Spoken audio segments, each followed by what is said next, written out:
સરકાર fitness test નાપાસ કરનાર વાહનોને રોડ ઉપર ચાલવા દેવાની મનાઈ કરવામાં આવી છે। આ માટે 15 વર્ષ જૂના વાહનો માટે સરકારે ફિટનેસ ટેસ્ટ ફરજિયાત બનાવ્યો છે।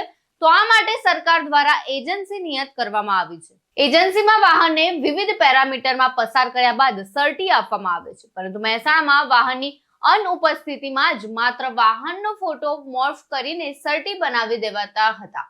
આ કૌભાંડમાં આખરે 1 વર્ષ બાદ આરટીઓએ એજન્સી સામે ફરિયાદ દાખલ કરાવી છે। તો સમય મર્યાદા પૂર્ણ થઈ ગયેલા વાહનોને ફિટનેસ સર્ટી આપવા માટે સરકારે નિમેલી એજન્સી દ્વારા આ કૌભાંડ કરવામાં આવ્યું છે। વાહનોના ટેસ્ટ કર્યા વિના ફોટાને એડિટ કરી વધારે રૂપિયા લઈ ફિટનેસ સર્ટી આપવાના કૌભાંડનો ખુલાસો થયાના 1 વર્ષ પછી મહેસાણાના આરટીઓ અધિકારી એજન્સીના સંચાલક અને ત્યાં કામ કરતા શખ્સો સામે તાલુકા પોલીસ મથકે ફરિયાદ નોંધાવી છે।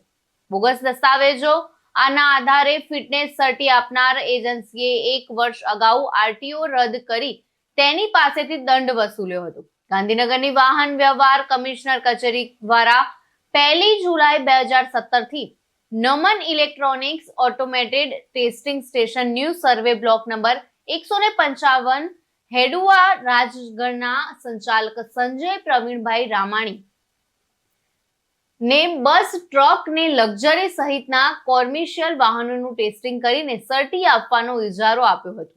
નમન ઇલેક્ટ્રોનિક્સ દ્વારા વાહનોની ફિઝિકલી ચકાસણી કર્યા સિવાય અગાઉથી ઉપલબ્ધ કરાયેલા ફોટોને એડિટ કરી ઓનલાઈન ફોર્મ 69 માં તે ફોટા અપલોડ કરી બનાવટી દસ્તાવેજો તૈયાર કરી દેવાતા હતા। જે વાહનોની સમય મર્યાદા પૂરી થઈ ગઈ છે તેની ખોટી રીતે ફિટનેસ વેલિડિટી વધારી સરકારે નક્કી કરેલી ₹500 થી 1500 ફીના બદલે વધારે ટેસ્ટિંગ ફી લઈ આ પ્રકારે કૃત્ય કરવામાં આવતું હતું। ટ્રક, લક્ઝરી બસ સહિતના ખાનગી વાહનોને ફિટનેસ સર્ટી આપી દેવાયા હતા। તો આ પ્રકારે કુલ 316 વાહનોને સર્ટી અપાયા હોવાનું તપાસમાં સામે આવ્યું છે। यस्टरडे एक जो महसाना के आरटीओ ऑफिस है वहाँ के एक ऑफिसर ने महसाना तालुका पुलिस स्टेशन में एक कंप्लेंट फाइल करवाई है, जिसमें नमन ऑटोमेटेड टेस्टिंग जो एजेंसी है उसका जो संचालक है संजय भाई रामानी, उसने जो 2023 में 9 से लेकर के 11वीं महीने तक टोटल 316 जो व्हीकल्स है उनके वो व्हीकल अनफिट थे, फिर भी उसको फिज़िकल प्रेजेंस के बगैर उसको वहाँ पे वेरीफाई और चेक किए बगैर उसके फ़ोटोज़ वगैरह मॉर्फ करके ऑनलाइन एंट्री करके वो अनफिट व्हीकल्स को फिट कर दिखाया था।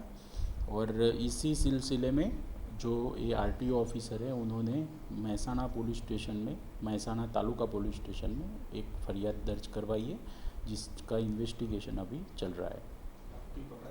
उसका आरोपी अभी पुलिस धरपकड़ से दूर है, लेकिन जो बेसिक जो इन्वेस्टिगेशन है, डॉक्यूमेंट वगैरह कलेक्ट करना है, वो अभी पुलिस कर रही है।